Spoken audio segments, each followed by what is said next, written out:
मैं इसमें अपलोड कर देता हूँ। साइट्स में जाना, अपलोड का ऑप्शन आएगा, डाउनलोड में जाओ, ये आपकी फाइल है, ये फोल्डर है जिसमें आपकी मिनिमम फाइलें रखी है। इस फोल्डर को सिलेक्ट करो, इसको अपलोड करो।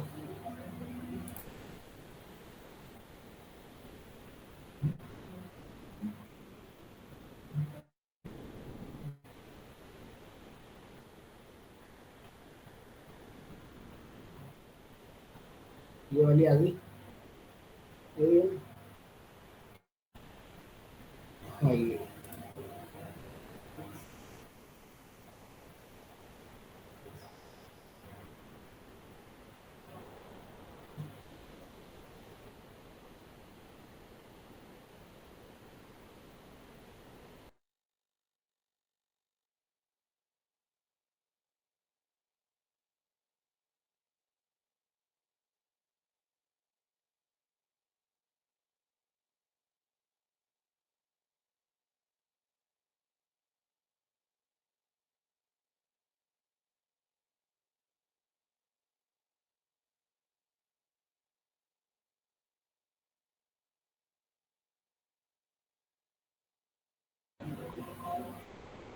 ये सब एक ही तो आ रहा है। अपना इलेक्ट्रॉनिक्स ही आ रहा है, देखो ज्वेलरी पे भी इलेक्ट्रॉनिक्स आ रहा है। इसका रीजन क्या है कि देखते हैं जरा एक बात को। इसका रीजन क्या हो सकता है कि आपने जो इंडेक्स पेज बनाया है, उसमें आप जो कैटेगरी लेके आए होंगे, गेट ऑल कैटेगरी, कैटेगरी आ गई, ये आपने एंकर टैग में दिखा दिया, ठीक है। इसके ऑन क्लिक पे आपने फंक्शन कॉल किया और क्या पास किया, दिस कैटेगरी प्रोडक्ट्स, दिस आया ई में, E dot inner text dot to lower case में कैटेगरी का नाम आ रहा है।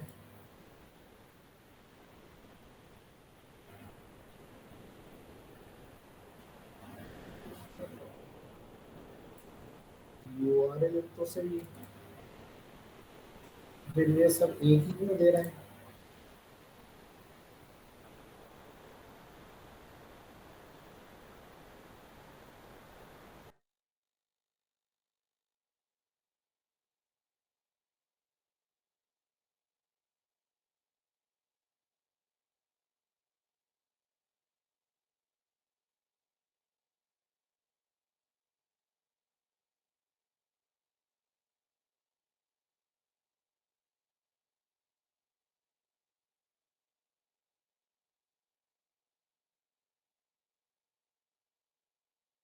कुछ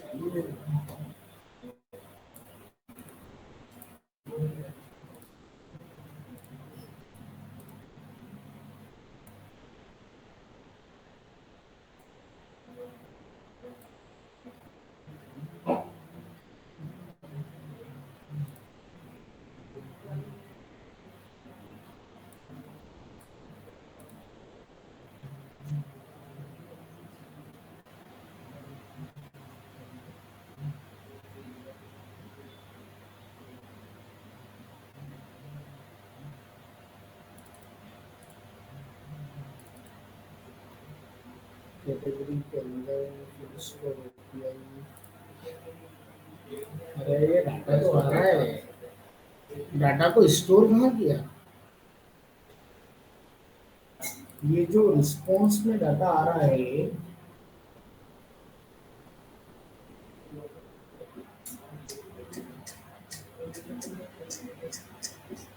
इसको तुमने लोकल स्टोरेज में कहाँ सेव करके रखा, क्या था, हमने क्या था RES, वो एक्सियोस है हाँ।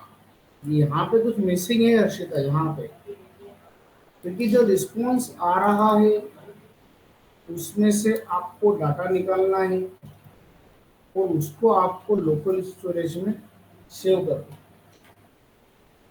तो आपने लोकल स्टोरेज में सेव नहीं किया।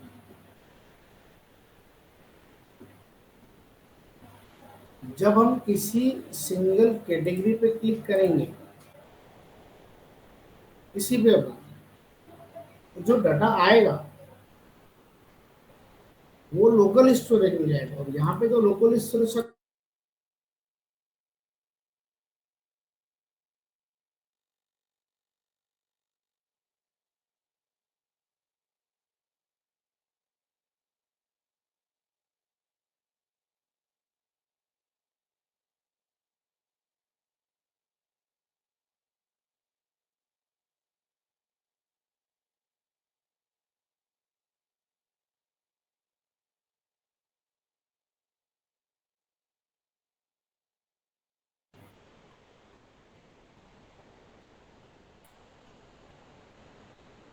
देखो इसमें कोड देखना आप जरा कि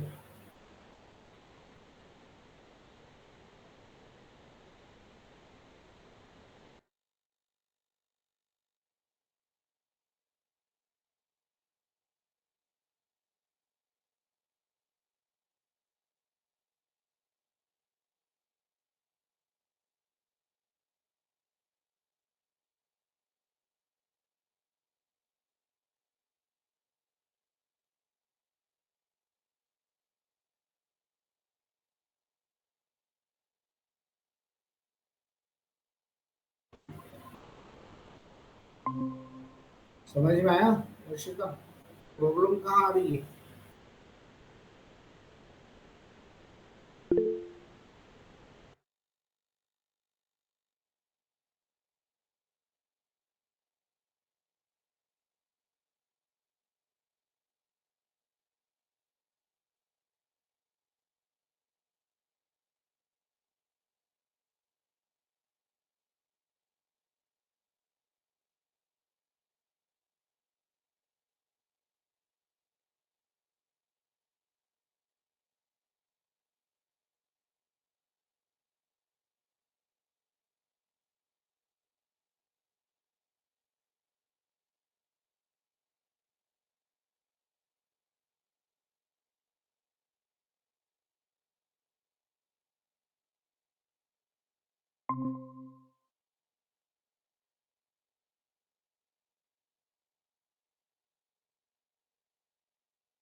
मतलब चार्ज से चल रहा है।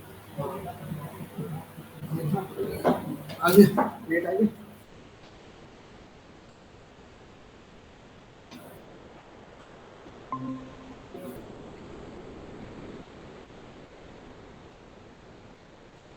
देखो,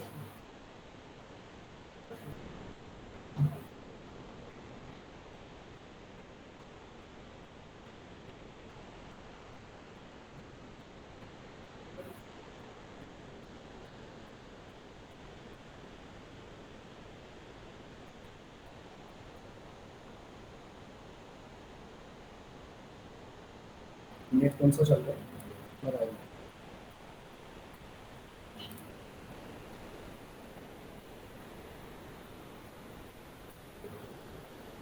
देखो, मैं आपको आज कुछ टॉपिक बताता हूँ, जैसे कि आज अपन पढ़ते हैं इसमें एक डक्स। समझो, इम्पोर्टेंट तो है। अभी ये सब इनबिल्ट होने लगा, तो अब इसकी रिक्वायरमेंट नहीं लगेगी रही।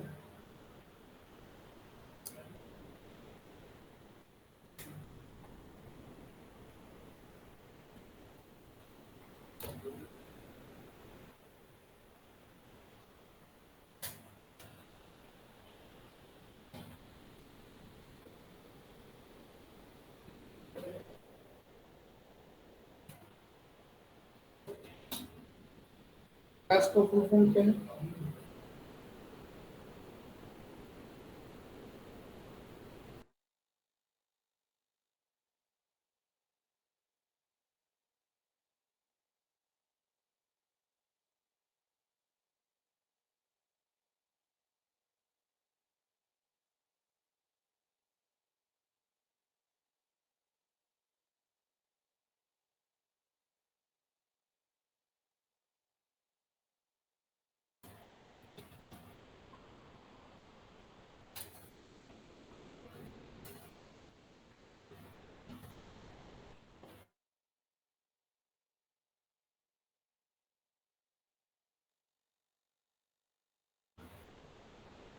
ये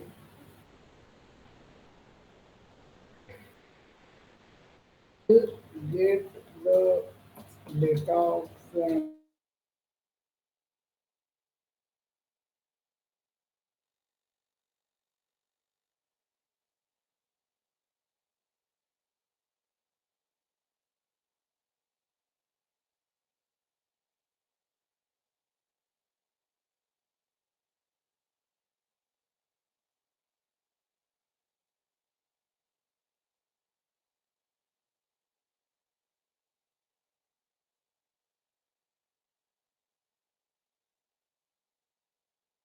ये हमारे पास एक HTML पेज है।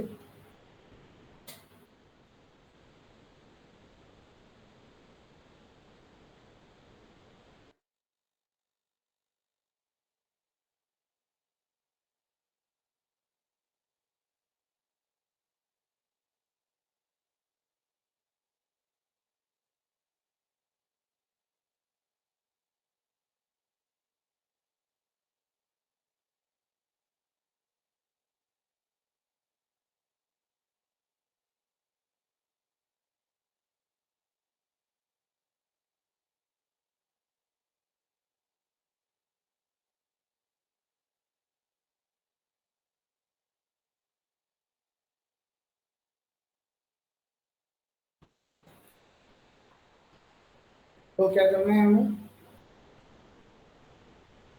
दिख रहा है ना सबको? देखो बटन के बटन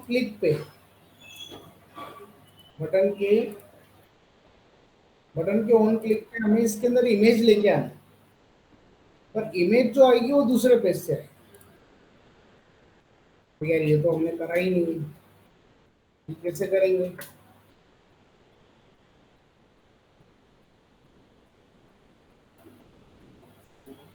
ये इमेज लगा रखी है,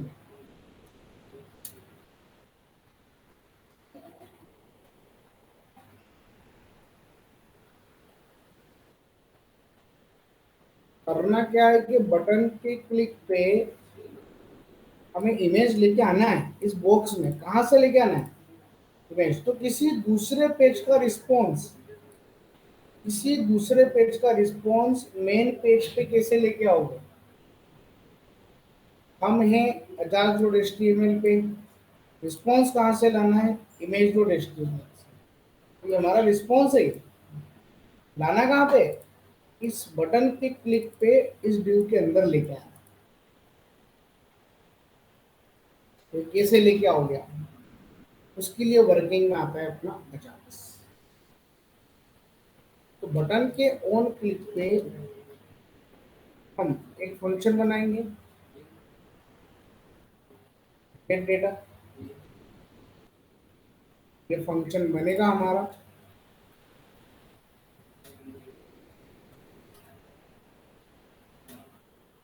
यहाँ पे वर्किंग में आएगा हमारा अजाक्स। तो ये ध्यान रखना कि अगर आप अजाक्स के थ्रू किसी रिक्वेस्ट को लेके जाओगे या किसी रिस्पॉन्स को लेके आओगे, मतलब इंटरमीडिएटर क्या काम कर रहा है हमारा अजाक्स, क्लाइंट की मशीन पे अजाक्स लगा हुआ है, ये जाएगा सर्वर पे, सर्वर से हमको रिस्पॉन्स लेके आएगा। तो अजाक्स जो होता है ये एक रिक्वेस्ट पे काम करता है जिसका नाम है एक्सएमएल एचटीटीपी रिक्वेस्ट। किसी रिक्वेस्ट है एक्सएमएल एचटीटीपी रिक्वेस्ट। तो अजाक्स ये बोलता है कि देखो मेरी 5 प्रॉपर्टी है। अजाक्स की टोटल कितनी प्रॉपर्टी है? 5 प्रॉपर्टी। मैं ऊपर लिख देता हूँ। अजाक्स की जो प्रॉपर्टी होती है वो 5 प्रॉपर्टी है। उसमें से 3 प्रॉपर्टी है जो रिस्पॉन्स को हैंडल करेगी, और 2 प्रॉपर्टी जो है वो रिक्वेस्ट को सेंड करेगी। और ये 5 प्रॉपर्टी हैंडल कौन करेगा? एक्सएमएल एचटीटीपी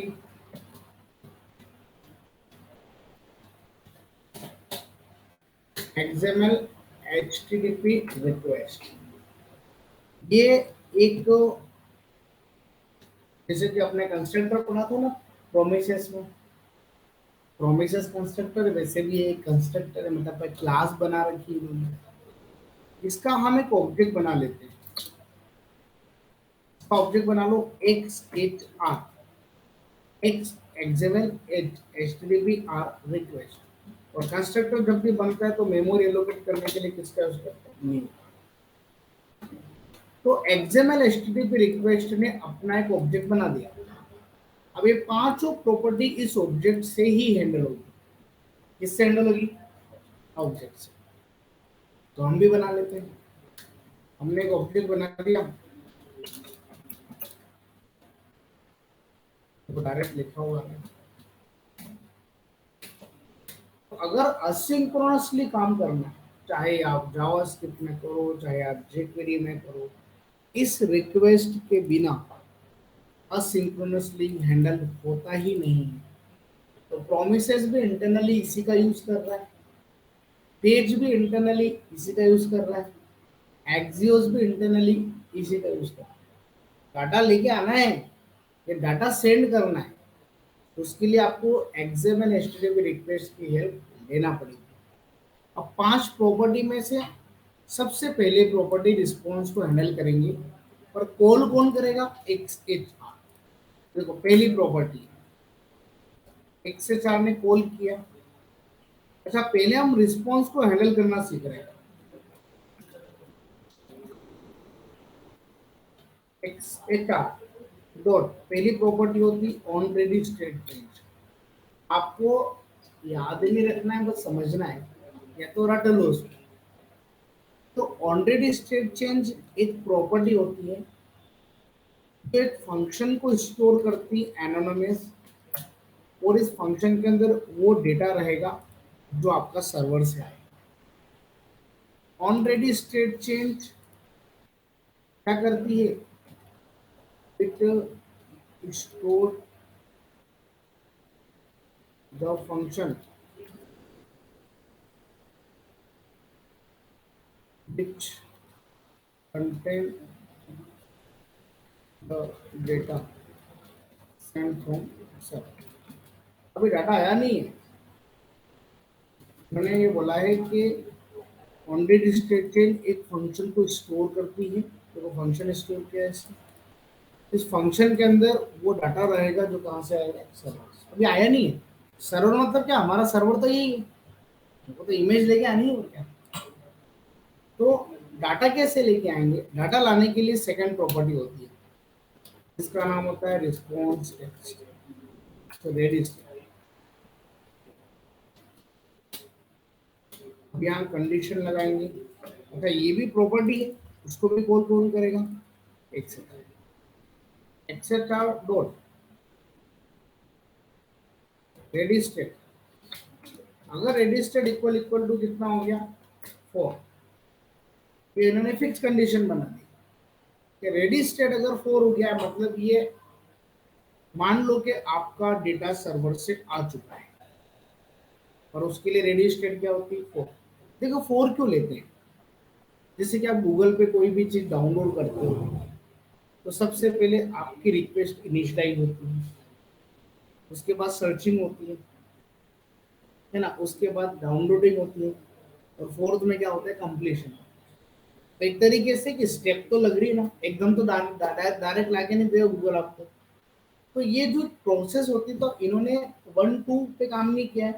अच्छा, कभी कभी 3 पे चल जाता है, पर ऐसा मैंने पढ़ा था कि 3 में कोई कोई ब्राउजर है जो एक्सएमएल एचटीटीपी रिक्वेस्ट के तो डाटा लाके नहीं देंगे आपको, इसलिए डिफॉल्ट क्या लगा है? करो ब्राउजर डिपेंडेंसी क्यों रखे अपन।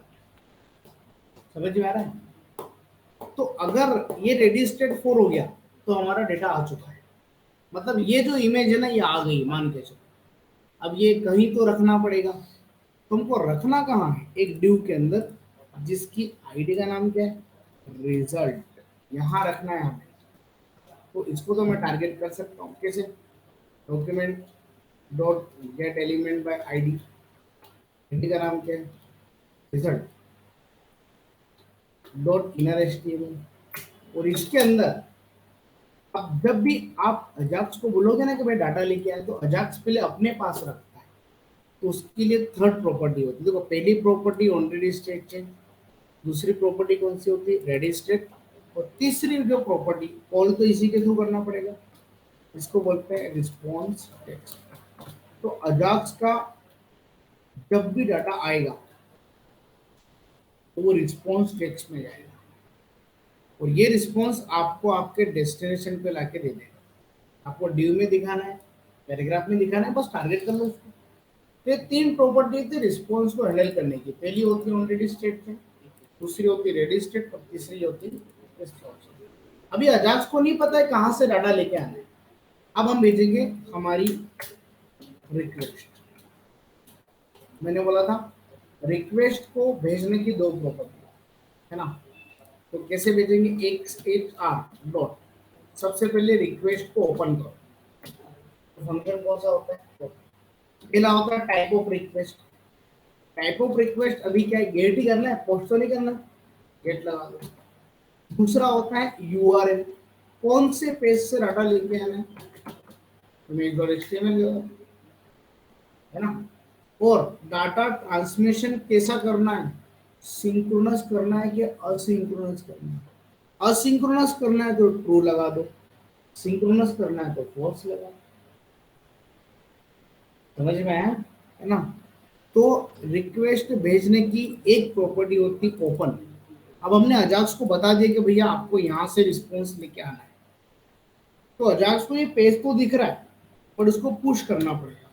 तो लास्ट प्रॉपर्टी होती है रिक्वेस्ट भेजने की सेंड। और सेंड में एक कनेक्शन अगर आपका सक्सेसफुली बन चुका है, मतलब आपने क्लाइंट और सर्वर के बीच में जो अजाक्स का कम्युनिकेशन करा है कि अजाक्स को बोला डाटा लेके आओ, अब अजाक्स ने रिक्वेस्ट ले गया सर्वर पे, डाटा लेके आपको दे दिया, तो कनेक्शन क्लोज करने के लिए हम यहाँ पे क्या लगाते हैं, नल लगाते हैं। ये ऑप्शनल है, नहीं भी लगाओगे ना अगर नल तो भी चलेगा, पर सेंड वाली मेथड को कॉल करना पड़ेगा। तो रिक्वेस्ट भेजने की दो मेथड होती हैं, पहला होता है क्या, ओपन, और दूसरा क्या होता है हमारा सेंड। अब ये कोड इतना बड़ा लिखने का कोई मतलब नहीं है, इसलिए मैं बोलता हूँ अजाक्स पे नहीं काम करना है। हमारे पास एक्सियोस फंक्शन है, एक इनलाइन में आपको डाटा ला के दे देगा। आपके पास फेच फंक्शन है, फेच डायरेक्ट यूआरएल ले रहा है प्रोमिसेस के साथ में, तो क्यों मैं अजाक्स यूज करूँ। और अजाक्स में 5 प्रॉपर्टी बार बार लिखना पड़ेगी आपको, on ready state change, ready response text, open, और क्या करना पड़ेगा, सेंड। काम ये भी वही करेगा। आप ये कोड को अगर एक्सियोस या फेच पे चलाओगे तो बकायदा चल जाएगा, एक लाइन में काम हो जाएगा। तो ये कोड की रिक्वायरमेंट नहीं है अपने को, और ये अजाक्स पढ़ना इसलिए जरूरी है कि कंपनी में पूछ लेते हैं कि क्या आपने अजाक्स पे काम किया है। और अजाक्स की कॉम्प्लेक्सिटी 5 प्रॉपर्टी पे है। तो जो इसकी लाइब्रेरी बनी थी ना जेक्वेरी वेब डेवलपमेंट के लिए, उसने खाली एक फंक्शन ही बना दिया, कौन सा, अजाक्स नाम, बस। तो ये 5 प्रॉपर्टी आपको लगाने की जरूरत नहीं पड़ेगी। समझ में आ रहा है। इसलिए मैंने आपको कल बोला था कि ये टॉपिक इतने इम्पोर्टेंट नहीं है, पर हाँ समझा मैं दूंगा आपको कि एग्जैक्टली इस पे काम पहले होता कैसे था। हमने भी काम किया इस पे बहुत सारा, और पीएचपी वाले डेवलपर तो आज भी काम करते हैं, पर जेक्वेरी अजाक्स पे काम करते हैं। ये 5 प्रॉपर्टी बार बार लगाते नहीं। देखो हमारा काम हो गया। अब अगर सब कुछ सही रहा तो डाटा आ जाएगा हमारे पास। जैसे मैं क्लिक करूंगा, देखो ईमेल आ गई। बिना अजाक्स के पॉसिबल है किसी एक एचटीएमएल पेज का डाटा दूसरे एचटीएमएल पे लाना, पॉसिबल ही नहीं है, और वो भी बिना पेज को रीलोड करें। समझ में आया। तो हमने एक दो पर्टिकुलर क्लाइंट सर्वर के बीच में एक अजाक्स नाम की सर्विसेज को कॉल किया। अजाक्स बोलता है कि यार मैं एक्सएमएल एचटीटीपी रिक्वेस्ट पे ही काम करूंगा, नहीं तो मैं काम ही नहीं करूंगा। तो ठीक है भैया, एक्सएमएल एचटीटीपी रिक्वेस्ट का हमने ऑब्जेक्ट बनाया है ना। अब इसी ऑब्जेक्ट से रिस्पॉन्स को आएगा। देखो ये भले मैंने पहले ऑलरेडी स्टेटमेंट लगा दिया, पर पहले चलती कौन सी रिक्वेस्ट है, ओपन। पहले एक्सएमएल एचटीटीपी रिक्वेस्ट जाएगी ओपन मेथड के साथ में, गेट रिक्वेस्ट लेके किसके पास जाएगी, इमेज के पास। यहां से रिस्पॉन्स लेके आएगा, वो रिस्पॉन्स लेकर के आएगा, किसको देगा, ऑलरेडी स्टेट चेंज। ये क्या करेगा, फंक्शन को कंटेन करेगा। ये बोलता है कि कंटेंट डेटा रिस्पॉन्स कब आएगा, जब रेडी स्टेट क्या हो जाएगी, डाटा आएगा। तो रखना कहाँ है, रखना कहाँ पे, रिस्पॉन्स टेक्स्ट में। आपको कहाँ पे शो करना है, आपका डेस्टिनेशन दे दो, बस ये डाटा आपको वहाँ पे फॉरवर्ड कर देना। तो भले 5 प्रॉपर्टी लगी है, सबसे पहले चलती ओपन, उसके बाद चलती सेंड, तीसरी होती ऑलरेडी स्टेटमेंट, चौथी होती रेडी स्टेट, और पांचवी कौन सी होती, रिस्पॉन्स। तो ये ऐसे वर्क कर, समझ में आया। एज ए थ्योरी नॉलेज आपको अजाक्स का होना चाहिए। अजाक्स सबसे बड़ी असिंक्रोनस रिक्वेस्ट मार्केट में लेके आया था। उसको वो लेके कब आया था, जब उसको सपोर्ट किसने किया, कंस्ट्रक्टर ने, जिसका नाम है एक्सएमएल एचटीटीपी रिक्वेस्ट। बिना इस पर्टिकुलर क्लास के या कंस्ट्रक्टर के आप आपकी रिक्वेस्ट को फुलफिल नहीं कर सकते। अब आज अगर अपन फेज पे भी काम कर रहे हैं तो वो भी इंटरनली इसी पे काम कर रहा होगा। मैं एग्जॉस पे काम करता हूँ तो भी इंटरनली इसी पे काम हो रहा होगा। समझ में आया। एक ही रिक्वेस्ट काम करती है, एक्सएमएल एचटीटीपी रिक्वेस्ट। आप कभी भी एपीआई से डाटा लेके आना फेज का यूज करके, और नेटवर्क पे जाना, कंसोल करके कहाँ जाना, नेटवर्क पे। आपको बताएगा एक्सएचआर रिक्वेस्ट क्या होती है। देखो फेच एक्सएचआर अभी तो इसमें है नहीं, ये एक्सएचआर ये बताएगा आपको। इसमें पूरी नेटवर्क एप्लीकेशन दिख जाएगी। आप एक्सियोस पे काम करना, फेच पे काम करना, डाटा आ जाएगा तो एक्सेचार रिक्वेस्ट देखना, आपको बता देगा कि ये एक्सेचार के थ्रू हो रहा है। किसके थ्रू हो रहा है? एक्सेचार। समझ में आ रहा है? तो ये काम कर लो, और जितना तुम्हारा रिमेनिंग कोड है मैं सब करवा दूंगा। पर देखो, दो ही चीजें मेरे लायक है, समझाने लायक, जो ज्यादा इम्पोर्टेंट है। एक तो है आपका कॉलबैक फंक्शन, दूसरा है आपका प्रोमिस।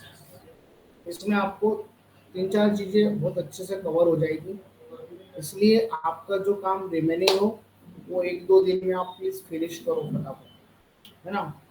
जो चीजें बाद में पढ़ेंगी वो याद रहती है ना। पुराना जो छूट चुका है उसको रिवाइज करो। समझ में आए, है ना। ये ध्यान रखना, ये एक सिंगल फाइल है बस हमारे पास। रिस्पॉन्स आप बना लेना, डाटा कहाँ से लेके आना है, खाली इमेज लगा देना, ज़्यादा कुछ करने की जरूरत नहीं। या फिर एक काम करता हूँ, चलो मैं आपको एक कोड शेयर भी कर देता हूँ तो सही रहेगा। हाँ विजिट, तुम जाओगे ना, मैं आता हूँ। अजाक्स, चलो मैं आपको फाइल बता देता हूँ। इसमें नाम बताओ क्या है?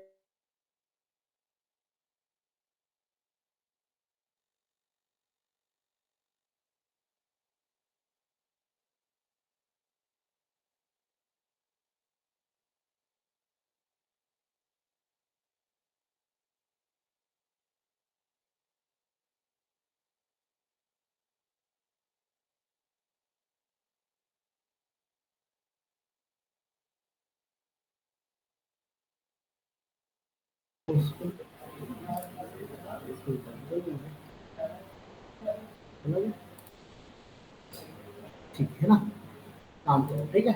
और जिसको आगे फॉरवर्ड करना है, मतलब आगे जो जो चीज़ें छूटी उसको कवर करो जल्दी से, है ना। फिर अपन धीरे धीरे स्टार्ट करते रहिए।